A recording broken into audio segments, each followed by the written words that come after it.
పునీత రెండవ John Paul పాపు గారి ఆధ్యాత్మికమైనటువంటి అభ్యాసాలను పాఠాలుగా నేర్చుకుంటున్నాం.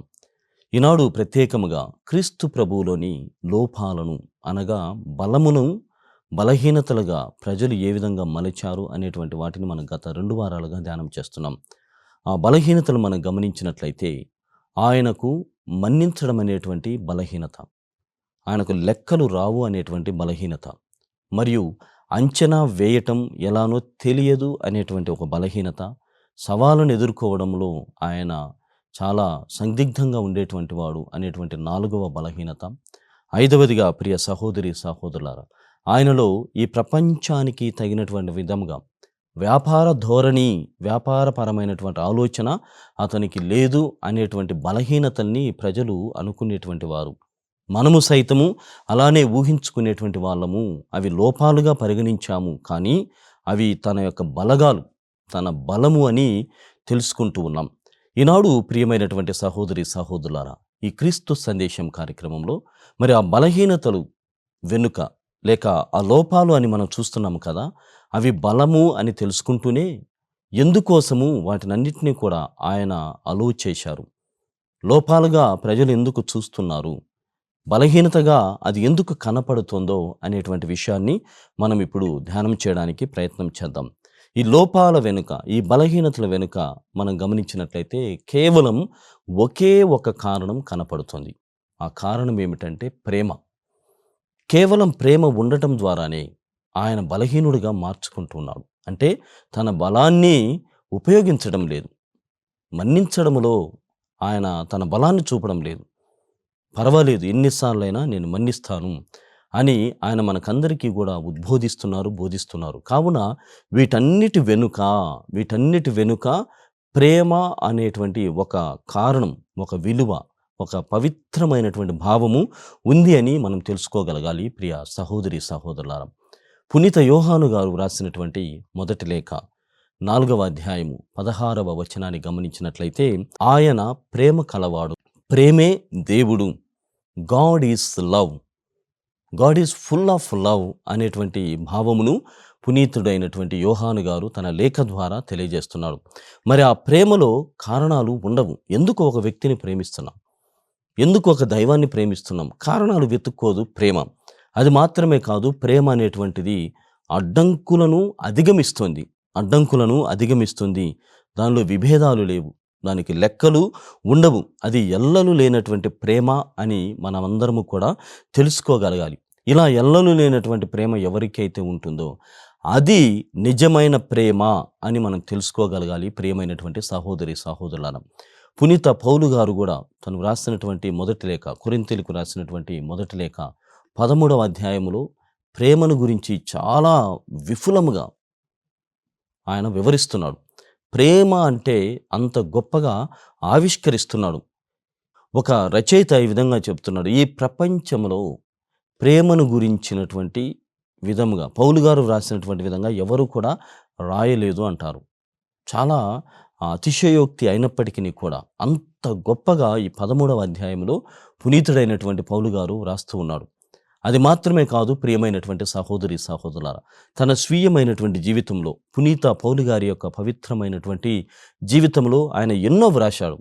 ఉదాహరణ గమనించినట్లయితే ఫిలిప్పీలకు వ్రాసినటువంటి లేఖ 2వ అధ్యాయము మరి 6 నుండి 12 వచనాలలో తగ్గింపుతనము, రిక్తుని చేసుకునేటువంటి ఆ వినయ గుణమును గురించి ఆయన యేసుప్రభు యొక్క క్యారెక్టరైజేషన్ని, అంటే యేసుప్రభు యొక్క పాత్రను ఎంతో గొప్పగా వివరించాడు. చాలా పవిత్రమైనటువంటి పోయమ్స్ అని అంటారు వాటిని. అయితే ఇలాంటివి చాలా ఉన్నవి పునీత పౌలు గారి యొక్క లేఖల్లో. కానీ ఈ 13వ అధ్యాయం ప్రేమ గురించి పునీత పౌలు గారు కొరింథీయులకు రాసినటువంటి మొదటి లేఖ 13వ అధ్యాయం 1 నుండి 13 వచనాలు గమనిస్తే, ప్రేమ గురించి తను రాసినటువంటి లేఖల్లో అన్నిటికంటే కూడా చాలా గొప్ప అయినటువంటి లిటరేచర్ అని చెప్పవచ్చు. ఆ పోయం అంటే అంత గొప్పగా ఆయన వ్రాస్తూ ఉన్నాడు. అక్కడ ఏం చెప్తాడంటే ప్రేమ గురించి, ప్రేమకు స్వార్థం లేదు, ప్రేమకు డంబము లేదు, ప్రేమ నిస్వార్థమైంది, ఎల్లలు లేనిదని, రకరకాలుగా ప్రేమ ఎలాంటిది కాకూడదు అని చెప్తూనే ఇలా ఉండాలి, ఇలా ఉండాలి, ఇలా ఉండాలని చెబుతున్నాడు. చివరిగా 13వ అధ్యాయంలో ప్రేమ, నిరీక్షణ, నమ్మకం, విశ్వాసం అనేటువంటి మాత్రమే నిలుస్తాయి. అందులో చారిటీ, ప్రేమ అనేటువంటిది మొట్టమొదటిదని ఆయన సవివరంగా తెలియజేస్తున్నారు. ప్రియమైనటువంటి సహోదరి సహోదరులారా, ఆ ప్రేమ గురించి మనం ధ్యానం చేస్తే పౌలు మహర్షి వ్రాసినటువంటి లేఖ ద్వారా ఓ గీతాకారుడి విధంగా పాడుకుంటున్నాడు. నీ ప్రేమను పంచుట నేర్పుము దేవా, నీ ప్రేమను పలుకుట నేర్పుము దేవా, నీ ప్రేమను పంచుట నేర్పుము దేవా, నీ ప్రేమను పలుకుట నేర్పుము దేవా. జ్ఞానమున్నగాని విశ్వాసమున్నగాని ప్రవచింపగలిగిన గాని, జ్ఞానమున్నగాని విశ్వాసమున్న కాని ప్రవచింపగలిగిన గాని, క్రీస్తు ప్రేమ లేని వాడనైనచో వ్యర్థుడనయ్యా. నీ ప్రేమను పంచుట నేర్పుము దేవా, నీ ప్రేమను పంచుట నేర్పుము దేవా, నీ ప్రేమను పలుకుట నేర్పుము దేవా. చూడండి ప్రియమైనటువంటి సహోదరి సహోదరులు, ఎంత గొప్పగా పాట పాడుకుంటూ ఉంటే, ఆ ప్రేమను గురించి ధ్యానం చేస్తూ ఉంటే, ముఖ్యంగా యేసు ప్రభుపై మనము ఆయనకున్నటువంటి ప్రేమ, ఆ ధ్యానం అనేటువంటిది ఆగదు. అది ఆగకుండా ఎల్లలు దాటి వెళుతూనే ఉంటుంది అన్నటువంటిది ఇందులో ఉన్నటువంటి భావం. ఈనాడు ప్రియమైనటువంటి సహోదరి సహోదరులారా, యేసు ప్రభు యొక్క బలమును, బలగాలని ప్రజలు బలహీనతలుగా గమనించారు. ఎందుకు అని అంటే కారణం ప్రేమ అని మనం ధ్యానం చేస్తున్నాం. మనకందరికీ తెలుసు ప్రియ సహోదరి సహోదరులారా, divine mercy prayer or devotion, పవిత్రమైనటువంటి మధ్యాహ్నం 3 గంటలకు మనం చేసేటువంటి దివ్య కారుణ్య ప్రార్థన, లేకుంటే దివ్య కారుణ్య జపమాల వెనుక ప్రేమ. పునీత ఫౌస్టినమ్మ గారి యొక్క జీవితంలో ఆ కవాల్స్కా అనేటువంటి ఆ పునీతురాలు జీవితంలో దాని వెనుక ఉన్నటువంటిది ఏమిటంటే, ఆమె క్రీస్తు ప్రభు కోసము ఆరా తీసింది. ఆయన దర్శనం కోసము ఎంతగానో ప్రాధేయపడింది. ఎన్నో బాధల మధ్య, ఎన్నో విభేదాల మధ్య, ప్రభు నీ సాక్షాత్కారం నాకు ఉన్నచో, నీవు నా తోడుగా ఉన్నచో నేను దేనినైనా సాధించగలను, ముందుకు పోగలను అన్నటువంటి రీతిలో ఆమె కోరుకున్నది.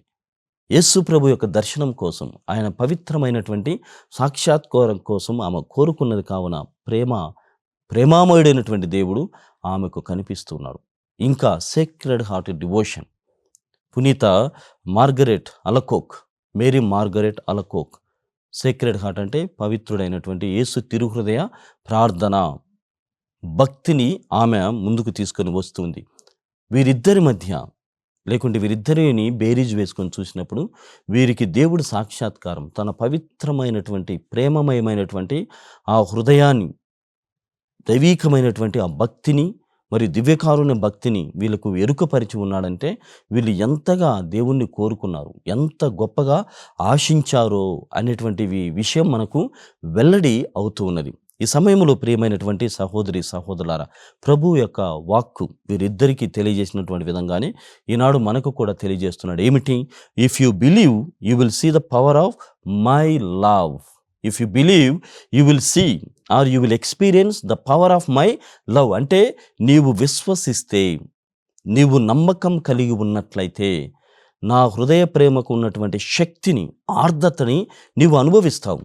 You will experience, you will see the power of my heart, my love. నాకున్నటువంటి ప్రేమ, నా హృదయానికి ఉన్నటువంటి ఆ ఆర్ద్రతని నీవు అనుభవిస్తావు. Provided you believe, you trust me. నీవు నన్ను నమ్మినచో, నీవు నన్ను విశ్వసించినచో, నాలో ఉన్నటువంటి ఆ ముఖ్యంగా నా హృదయానికి ఉన్నటువంటి ఆ శక్తిని, ఆ పవర్ని నీవు అనుభవిస్తావని వారిరువురి జీవితాల ద్వారా ఈనాడు తన ప్రేమకు ఉన్నటువంటి ఆ గొప్ప శక్తిని ప్రభువైనటువంటి దేవుడు మనకు తెలియజేస్తున్నాడు.